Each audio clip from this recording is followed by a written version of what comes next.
Lord of the Mysteries. Chapter 457. Information provided by the Evil Spirit. Sequence 0, Red Priest.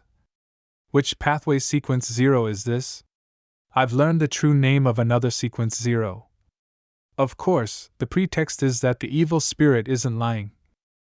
It said that the holder of the Red Priest card would seek out the underground ruins of the Tudor family due to some form of attraction, but they ended up dying in that room. This should be the law of convergence of Beyonder characteristics within the same pathway, right? No, Emperor Roselle had apparently mentioned that after advancing to become a high-sequence Beyonder, possessing a corresponding card of blasphemy would allow them to subtly sense the Beyonder ingredients needed for subsequent sequences. In other words, the room where the evil spirit is sealed has a demigod-ranked characteristic of the Red Priest pathway hidden within. Perhaps, the evil spirit was a demigod of this pathway when it was still alive, and it might even be a little stronger. The subtle sensation provided by the card of blasphemy is probably a result of the law of convergence. Klein suddenly thought of many things. He subconsciously turned his head to look at Sharon to see her reaction. By doing so, he could determine if she knew about the card of blasphemy, and whether she understood the meaning of a sequence 0. However, there was no change in Sharon's nearly transparent face.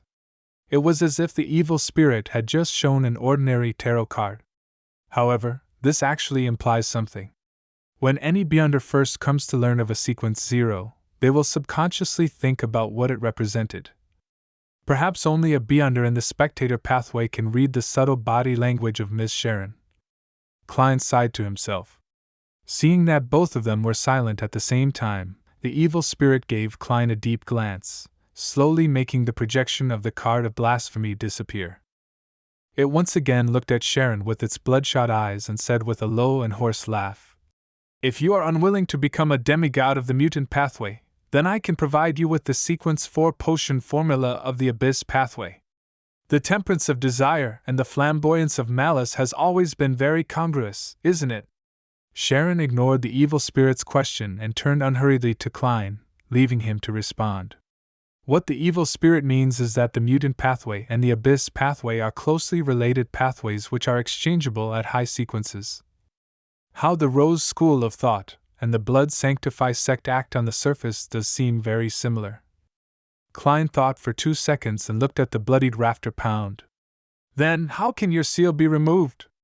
The evil spirit laughed and said, "Very simple. Find a direct descendant of the Sauron, Einhorn, and Medici family and obtain 10 milliliters of their blood, each. A little more is fine, but not less. Then mix them with holy water and pour them into my room. This way, the seal will be lifted." It's a very simple and strange method. Even in the field of mysticism, it's rare. Why must they be direct descendants of the Sauron, Einhorn, and Medici families? I have never heard of the last one. Sauron is the former royal family of Intis, and Einhorn is the royal family of the FACELESS Empire. Both of them were loyal to the Trunzoist Empire, the angel family of the Fourth Epoch, and they were the final winners. However, Loans Augustus and Phaenopota's Castilla families also meet the same conditions. Oh right, the Sauron and Einhorn family have one more thing in common, and that is their possession of the Hunter pathway. Is this the reason for them being chosen? Taking the situation from before into context, the Hunter pathway is equal to the Red Priest pathway. As he made a guess, Klein didn't conceal his doubts. "I know about the Sauron and Einhorn families, but I've never heard of the Medici family." "Very normal. They often enjoy hiding in the shadows.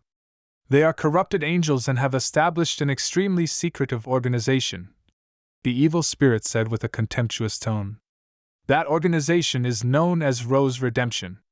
This name is very familiar."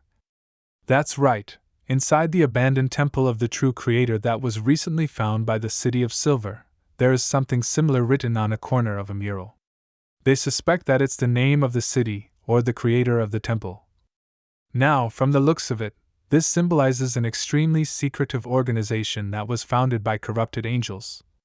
They believe in the true creator? What is their relationship with the Aurora Order?" Klein pondered for a moment and said, It's related to the true Creator?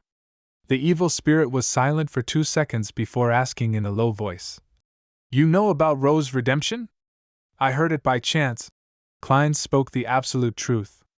The evil spirit thought for a moment, then it suddenly said with a smile, You have more secrets than I thought. Can we not talk about such things? Klein held himself back from watching Sharon's response as he wore an unperturbed look. The evil spirit's gaze swept across the two and laughed. Rose's redemption has a close relationship with the birth of the true Creator. It's impossible for you to imagine that certain people were once members of Rose's redemption, but they have since left it.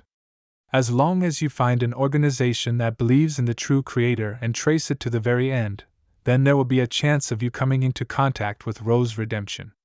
It sounds a little like the Twilight Hermit Order, with one being the front side while the other the back side. Klein made an intuitive guess.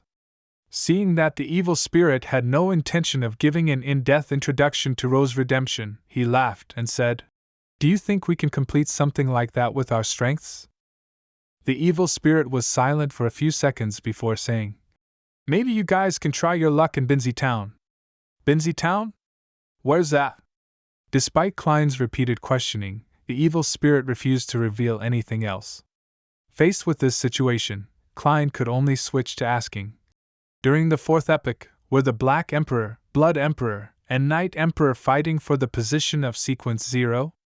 When the evil spirit heard this, it was stunned for a moment before it smiled and said, It once was the case, but not later.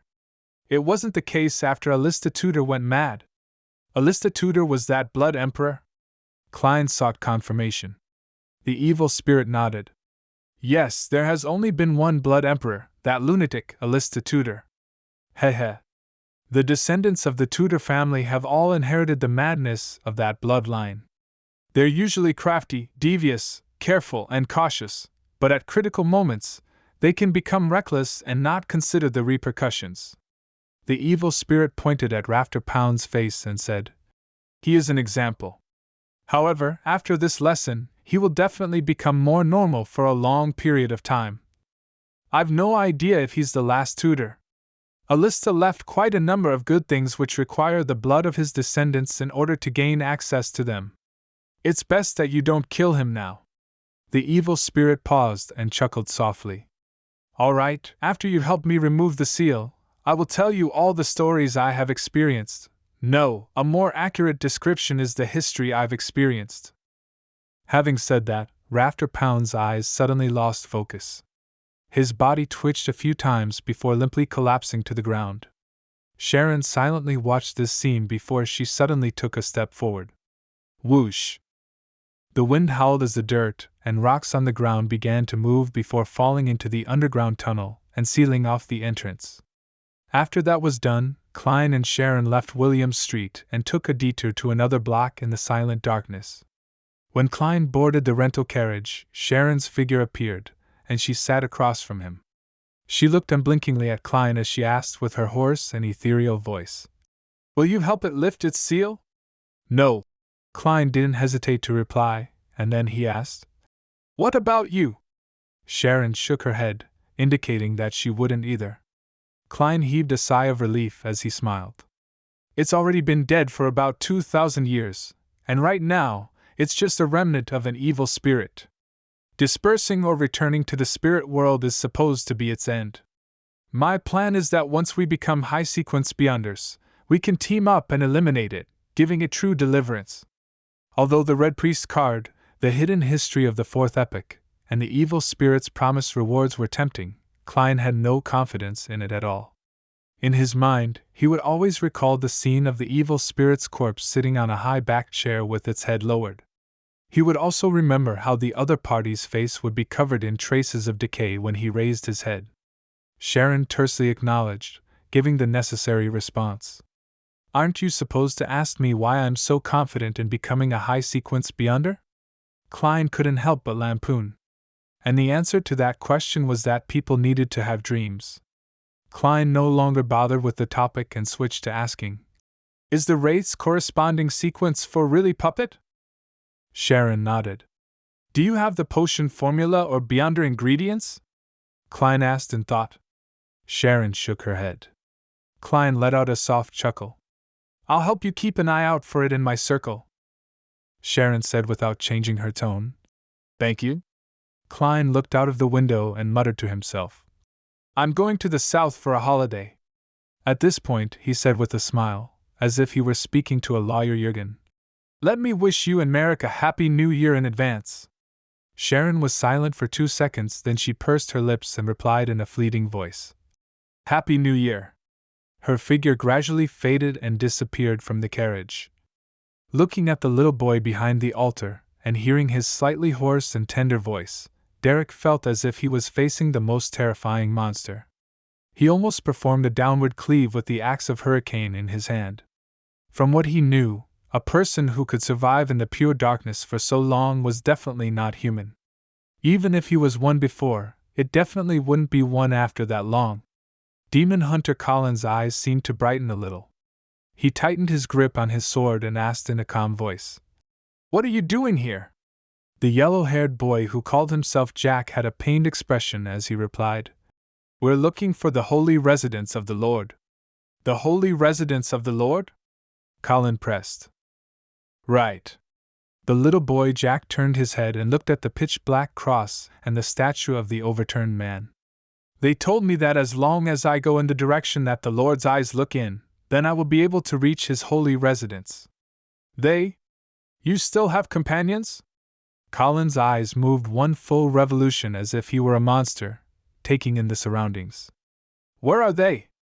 Hearing this question, the little boy Jack was stunned for a moment. Suddenly he held his throat, and with a twisted, blank look on his face he said, I'm so hungry. So hungry,